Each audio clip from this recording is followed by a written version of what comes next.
আচ্ছা, এদিকে এবার সকলে দেখো, আমরা গত ক্লাসে মডেল মিলিয়নিয়ার পড়েছি। মডেল মিলিয়নিয়ার বিষয়টা কি সেটা যত আমরা গল্পটা পড়বো তত আমরা বিষয়টা আয়ত্ত করতে পারবো। এবার আমাদের মূল বিষয় হচ্ছে যে আমাদেরকে এখান থেকে এমসিকিউ প্রশ্ন সলভ করতে হবে। তো এমসিকিউ প্রশ্ন সলভ করার জন্য এই প্রত্যেকটা লাইন বাই লাইন তোমাদের পড়তে হবে। তো সেখানে আমি তোমাদেরকে কিছু অনলাইনার তৈরি করে দিচ্ছি, যে অনলাইনার গুলো তোমরা যদি পড়ো পর তাহলে তোমাদের ওই টেক্সটটা পড়ার প্রয়োজন পড়বে না। এবার যারা মনে করছো যে আমি কোনো রকম রিস্ক নিব না, তাদের বলবো তোমরা লাইন বাই লাইন পড়বা, বিভিন্ন বিষয়গুলো জানবা। কিন্তু আমরা এখানে যে বিষয়গুলো মূলত আলোচনা করেছি এগুলো হচ্ছে বেসিক প্রশ্ন। তো তুমি এগুলো কিভাবে পড়বা সেটা আমি বলবো এখন। আর এগুলো হচ্ছে তোমাদের সাজেস্টিভ কোশ্চেন, এগুলো হচ্ছে সাজেস্টিভ কোশ্চেন। এই প্রশ্নগুলো তোমরা যদি পড়ো, এটা হচ্ছে আমাদের প্যারাগ্রাফ অন থেকে, এটা আমাদের প্যারাগ্রাফ অন থেকে আমি নিয়েছি। অন থেকে টোটাল 20টা প্রশ্ন তোমাদেরকে, 20 থেকে 21টা প্রশ্ন তোমাদেরকে রেডি করতে হবে। দেখো প্রথম প্রশ্নটা কি, the author starts the story with the argument of, author এই স্টোরিটা শুরু করেছিল একটা যুক্তি দিয়ে, আর্গুমেন্ট দিয়ে। সে আর্গুমেন্টটা কি, দেখো আর্গুমেন্টটা হচ্ছে দা ইম্পর্টেন্স অফ বিং ওয়েলদি, ধনী হওয়ার যে গুরুত্ব, সেই গুরুত্বের একটা যুক্তি দিয়ে এই গল্পটা শুরু হয়েছিল। 2 নম্বরে দেখো আমরা লিখিনি, তোমাদেরকে মুখে বলে দিয়েছি। 2 নম্বরে আমরা লিখেছিলাম অ্যাকর্ডিং টু হিউই, হিউইর মতে রোমান্স ইজ মানে বা রোমান্স ওয়াজ মানে রোমান্স মানে প্রেম বা ভালোবাসা, এগুলো কাদের প্রিভিলেজ ছিল, কাদের জন্য? Is the privilege for privilege of, কি লেখা ছিল? রিচ, প্রিভিলেজ অফ রিচ, ধনীদের জন্য এই প্রেম ভালোবাসা। এরপরে প্রাউড পোর শুড বি, গরিবদেরকে কেমন হতে হবে? প্র্যাকটিক্যাল অ্যান্ড প্রোজেইক, প্র্যাকটিক্যাল মানে বাস্তবিক, বাস্তব সম্পন্ন, এবং প্রোজেইক মানে হচ্ছে সহজ সরল হতে হবে। বাই প্রফেশন হিউই ইজ, পেশাগত দিক থেকে হিউই অ্যান্ড আনএমপ্লয়েড। এখন প্রশ্ন, আমরা 4টে জায়গা পড়ে নিয়েছি, তোমরা কিভাবে পড়বা? আমরা পড়বো the story starts with an argument of. এবার অপশনটা কি, তোমাকে এই অপশনগুলো পড়ে রাখতে ভালো করে, যে ওই অপশনগুলো অপশনে থাকবে। এবার এখানে আমরা ক্লিয়ার যেভাবে বইয়ের লাইনে আছে তোমাদের সেভাবে দিয়েছি। এখান থেকে বিভিন্ন রকম প্রশ্ন হতে পারে। আমি যখন এই অনলাইনার গুলো পড়ে যাব, আমি যখন এই যে তীর চিহ্ন দেওয়ার পরে যে শব্দটুকু লিখেছি ওটুকু আমার আসল উত্তর, তোমাকে এই অংশগুলো আলাদা আলাদা করে পড়তে হবে। তখন তুমি গিয়ে প্রত্যেকটা প্রশ্নের উত্তর একবার যে প্রশ্ন দেখে না কেন অপশন গুলো দেখে তুমি বিচার করতে পারবে যে হ্যাঁ ওই প্রশ্নটার মাধ্যমে কি জানতে চাওয়া হয়েছে। এক্ষেত্রে দেখো আমি যদি বলি পোর, এই পোরের বিষয়ে কি বলেছে এই গল্পের মধ্যে? পোরদেরকে প্র্যাকটিক্যাল এবং প্রোজেইক হতে হবে। তার মানে পোর, প্র্যাকটিক্যাল আর প্রোজেইক। প্রফেশন, হিউইর প্রফেশন কি? প্রফেশন বাই প্রফেশন হিউই মানে হিউইর প্রফেশনটা হচ্ছে একদম আনএমপ্লয়েড। এইভাবে শর্টকাট করে তোমাকে মনে রাখতে হবে। At the beginning of the story, story শুরুতে হিউই ইজ ডেসক্রাইবড অ্যাজ, তাহলে আমি মনে রাখবো হিউইকে বর্ণনা করা হয়েছে, হিউই ইজ ডেসক্রাইবড, হিউইকে বর্ণনা করা হয়েছে কিভাবে? চার্মিং বা হ্যান্ডসাম বা পোর ফেলো রূপে, চার্মিং বা হ্যান্ডসাম বা পোর ফেলো রূপে। তোমাকে এই লাইনগুলো মনে রাখতে হবে। এবার যারা বলবো যে স্যার আমি তো এরকম পড়তে পারবো না, দেখো তোমাকে এখন এগুলো পড়ে আয়ত্ত করতে হবে। তোমাদের 11-এ বেশি দিয়েছে পড়াটা এই কারণের জন্য, যাতে তোমাদের 12-এ গিয়ে এটা মুখস্থ মনে রাখার ক্ষেত্রে প্রবলেমটা না হয়। তোমাকে এখন এগুলো এভাবেই পড়তে হবে, এর বিকল্প আলাদা কোনো কিছু নাই। হয় তোমাকে দেখো, তুমি যদি এমসিকিউ পড়ো, শুধু এমসিকিউ মুখস্থ করো, তাহলে কিন্তু হবে না। তুমি দেখো এই গল্পটাও তুমি জানতে পারছো, গল্পটাও তুমি আগে গল্পটা পড়েছো, ওই যতটুকু আমরা পড়েছি সেই গল্পটার ভিত্তিক আমরা তোমাদেরকে দিয়ে দিচ্ছি। ফলে তুমি সেই গল্পটাকে মনে করবা আর এই লাইনগুলো, ইংরেজি টার্মগুলো মনে রাখবা, এবার তুমি প্রশ্ন উত্তর করতে পারবে। তাহলে তোমাকে ওই যে আলাদা করে মুখস্থ করতে হবে, অমুক ইজ অমুক, অমুক ইজ অমুক, অমুক, এরকম করতে হবে না। তুমি গোটা গল্পটাকে দেখবে এই জায়গাগুলোতে রিড আউট করে নিবা, 3-4 করে। গল্পটা যেহেতু তোমার মাথাতে থাকবে, যে কোনো কিছু সিকিউয়েন্সে ধাপে ধাপে তোমাকে এগুলো মনে রাখতে হবে। আর আমি আগে বলেছিলাম তোমাদেরকে, ইংরেজির যে এমসিকিউ তোমাকে করতে হবে, সেজন্য তোমাকে সবার প্রথমে একটা মাইন্ড ম্যাপ করতে হবে। মাইন্ড ম্যাপ বিষয়টা কি? অল্প সময়ের মধ্যে গোটা টেক্সটটাকে পড়ার একটা ম্যাপ তোমাকে বানিয়ে নিতে হবে। এবার ম্যাপের সমস্ত তথ্য দেওয়া থাকবে না, আমি তোমাদেরকে মাইন্ড ম্যাপ করে দিয়েছি। এর আগের ক্লাসগুলো নিয়ে বা আগের গল্পগুলো নিয়ে আমি তোমাদের মাইন্ড ম্যাপ কিন্তু করে দিয়েছি। নাটকের ক্ষেত্রে তো মাইন্ড ম্যাপ করেছি, গল্পের ক্ষেত্রে যেমন অমরনাথের ক্ষেত্রে আমরা একটা মাইন্ড ম্যাপ করেছি, অ্যাস্ট্রোলজারদের ক্ষেত্রে আমরা মাইন্ড ম্যাপটা করিনি। অ্যাস্ট্রোলজারদের ক্ষেত্রে মাইন্ড ম্যাপটা মানে আমি তোমাদেরকে করে দিব, পরীক্ষার আগে চেষ্টা করব তোমাদেরকে এগুলো দেওয়ার। আর এই যে গল্পটা, এই গল্পটার মাইন্ড ম্যাপ আমি দিচ্ছি না তোমাদেরকে আমি কিছু অনলাইনে দিচ্ছি। মাইন্ড ম্যাপ বা যা, এবার কার কিসের সুবিধা সেটা একটা বড় প্রসঙ্গ। এগুলো আমাদের সাজেস্টিভ প্রশ্ন হয়, যখন আমি সাজেশন দিব তখন আমি এই আকারে সাজেশনের কোশ্চেন গুলো দিব, বললাম।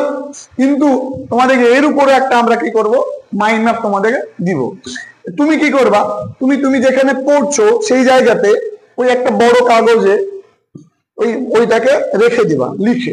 তুমি ধরো নাও তুমি পড়ছো, তুমি বড় বাড়তে কি বড় একটা আর্ট পেপার নিবা, যতটুকু মধ্যে গল্পটা আঁটবে একটা আর্ট পেপারের মধ্যে তুমি তোমার সামনে ওই মাইন্ড ম্যাপটাকে রাখবা, যে তুমি চোখ বুলিয়ে বলে দেখে নিতে পারবা। তুমি যখন পড়বা তখন তুমি ওই মাইন্ড ম্যাপটাকে সামনে নিয়ে চোখ বুলিয়ে বলে দেখবা যে কখন কোন ধাপে ধাপে হয়েছে, কখন আগে হয়েছে, কোনটা পরে হয়েছে, কোনটা কে বলেছে, এভাবে পর তুমি দেখতে পারবা। তাহলে দেখবো তোমার মাথাতে, তুমি যখন এমসিকিউ পড়বা বা এরকম অনলাইনার পড়বা, তার থেকে ওই মাইন্ড ম্যাপে তোমার মাথাতে স্টোরি লাইন আকারে যদি তুমি ধাপে ধাপে পড়ছো, মাথার মধ্যে তোমার বিষয়টা থাকবে।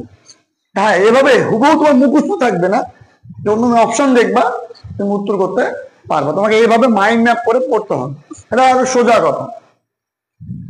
মাইন্ড ম্যাপ বা চার্ট এই আকারে তোমাকে রেডি করতে হবে। দেখো next, intellectually he was not, মানে ইন্টেলেকচুয়ালি সে কি ছিল না, মানে তার হি হ্যাজ নট, তার কি ছিল না, কি ছিল না গো, মাচ অফ ইম্পর্টেন্স, মানে তার তেমন বেশি কোনো গুরুত্ব ছিল না। হিউইজ অ্যাসেট ইজ, অ্যাসেট মানে সম্পত্তি, হিউইর সম্পত্তি কি ছিল, হিজ চার্মিং অ্যাপিয়ারেন্স, তার সুন্দর চেহারা, এটাই ছিল তার একমাত্র সম্পত্তি, আর অন্য কিছু ছিল না। Despite short Cummins Huey is admired for, মানে তার কিছু ত্রুটি ছিল, তার ত্রুটি বিচ্যুতি সত্ত্বেও তাকে সকলে অ্যাডমায়ার করতো, প্রশংসা করতো। এর কারণটা কি?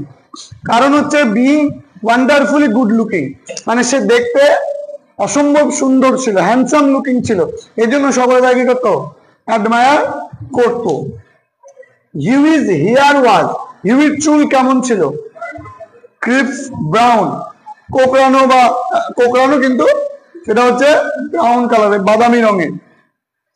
He had clear cut profile, এই হিউইর একটা ক্লিয়ার কাট মানে একটা ঝকঝকে একটা কি ছিল, পরিষ্কার একটা প্রোফাইল ছিল, ঝকঝকে একটা জীবন ধারা ছিল, মানে ও যে রীতিতে চলতো। আমি তোমাদেরকে বলেছিলাম এর আগে যে হাব ভাবটা আলাদা রকম ছিল, মানে এমন হাব ভাবে চলতো যে ওর জীবনটা সুখের বা আনন্দময়, সবসময় ড্রেস আপ, চালচলন, কথাবার্তা, প্রত্যেকটা কিছুর মধ্যে একটা ক্লিয়ার কাট ভাব ছিল। হি ওয়াজ পপুলার, সে পপুলার ছিল না। হিজ আইজ ওয়্যার, তার চোখগুলো কেমন ছিল, গ্রে, ধূসর বর্ণের। হি ওয়াজ পপুলার উইথ, সে পপুলার ছিল, both with men and women, ছেলে মেয়ে উভয়ের কাছে কি ছিল, জনপ্রিয় ছিল। Huey inherited from his father, Huey তার বাবার কাছ থেকে বংশগত সূত্রে কি কি পেয়েছিল, বা আমি বলতে পারি হি হ্যাড বিন বিকুইথড উইথ, তাকে কি কি উইল করে রেখে, তার জন্য কি রেখে গিয়েছিল, কি হবে, ক্যাভালরি সোর্ড, একটা অশ্বারোহী তরোয়াল, and history of peninsular war in 15 volume, 15টা ভলিউমে হিস্ট্রি অফ পেনিনসুলার অর নামক একটা বই রেখে গিয়েছিল। এবার হিউই এই বইটাকে, এই প্রথম যে বিষয়টা, এই যে তার বাবার দেওয়া যে ক্যাভালরি সোর্ড, এটাকে কোথায় রেখেছিল, ওভারলুকিং গ্লাস, মানে ঝুলিয়ে রেখেছিল। আর হিস্ট্রি অফ পেনিনসুলার অর এই বইটাকে কোথায় রেখেছিল? এটাকে রেখেছিল অন আ সেলফ, একটা তাকের উপরে, between crafts guide and Bailey's magazine. Crafts guide এবং বেইলিজ ম্যাগাজিন এই দুটো বই যেখানে রাখা ছিল, যে তাকে রাখা ছিল, সে তাকের মাঝখানে রেখেছিল। Huey could not, Huey could continue his stock exchange business.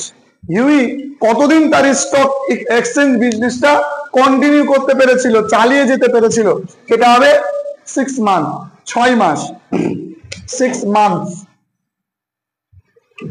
From his aunt Huey received, তার আন্টের কাছ থেকে হিউই কি পেয়েছিল? 200 পাউন্ড ফর আ ইয়ার, বছরে 200 টাকা করে। Huey was considered as a butterfly, Huey কে একজন বাটারফ্লাই রূপে কি করা হয়েছে? বিবেচনা করা হয়েছে। কেন? ফর হিজ ফিনান্সিয়াল কন্ডিশন, তার আর্থিক যে অবস্থা, সে অবস্থার জন্য, আর্থিক যে তার খারাপ অবস্থা ছিল, সেজন্য তাকে এখানে তোমার কি করা হয়েছে? কি হিসেবে তুলনা করা হয়েছে? বাটারফ্লাই হিসেবে। টু আর্ন মানি, টাকা উপার্জনের জন্য। Huey did business like, Huey ব্যবসা করেছিল। কি কি ব্যবসা? এটা হচ্ছে টি অফ ডিফারেন্ট কাইন্ড, বিভিন্ন ধরনের চায়ের ব্যবসা, যেমন টেকো, তারপর হচ্ছে সুসং, এই ব্যবসাগুলো করেছিল। এগুলো হচ্ছে চায়ের এক একটা জাত, আমরা বলেছিলাম যে চায়ের ধরন, যেমন বিভিন্ন রকম চা হয়। হিউই ফেলড অ্যাজ সেরি সেলসম্যান, একজন সেরি বিজনেসম্যান হিসেবে হিউই ফেল করেছিল, ব্যর্থ হয়েছিল। কেন? কারণ এই সেরি সেলগুলো ছিল কি? টু ড্রাই, মানে অত্যন্ত শুকনো ছিল। এবং সর্বশেষ যেটা, সেটা হচ্ছে এর ফলে হিউই বিকেম নাথিং। হলো? বা দেখো এখানে তোমাদের বইয়ে বলে দেওয়া আছে কি, তোমাদের বইয়ে লাস্ট লাইন যেটা লেখা আছে, এখানে আমরা লিখবো যে হিউই বিকাম নাথিং, আর delightful intellectually young woman with perfect profile and no profession. মানে এই জায়গায় এই লাইনটা একটু মনে রাখতে, মানে এই লাইনটা থেকে প্রশ্ন আসতে পারে। এটা হচ্ছে তোমাদের প্যারাগ্রাফ অন। তোমাদের এইভাবে প্রত্যেকটা প্যারাগ্রাফ রেডি করে মুখস্থ করতে হবে, কারণ এটার ওইভাবে পড়ার কোনো বিকল্প নাই। আর তোমাদের বিভিন্ন এগুলো তুমি যখন ধাপে ধাপে তুমি যখন অটোমেটিকলি পড়বা, তখন তুমি সমস্ত ধরনের টাইপের প্রশ্নগুলো আলাদা করে করতে পারবে।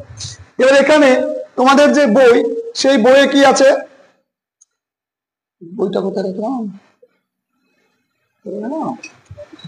তোমাদের দেখবা বইয়ের নিচের দিকে দেখবা কিছু নীল কালারে ফুটনোট দেওয়া আছে, এবং বিশেষ করে এখানে তোমার পড়তে হবে, যেমন ডেইলিজ ম্যাগাজিন, রাফস গাইড, তারপরে তোমার পিকো, তারপরে সুসং, ড্রাইসেল, এগুলো পড়তে হবে।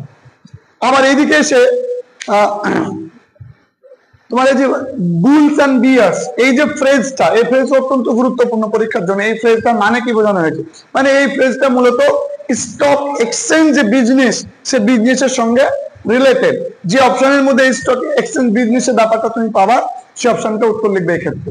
বুঝতে পারলাম? এভাবে তোমরা এই এমসিকিউ গুলো পড়ার জন্য এরকম তোমরা অনলাইনে রেডি করে নিবে।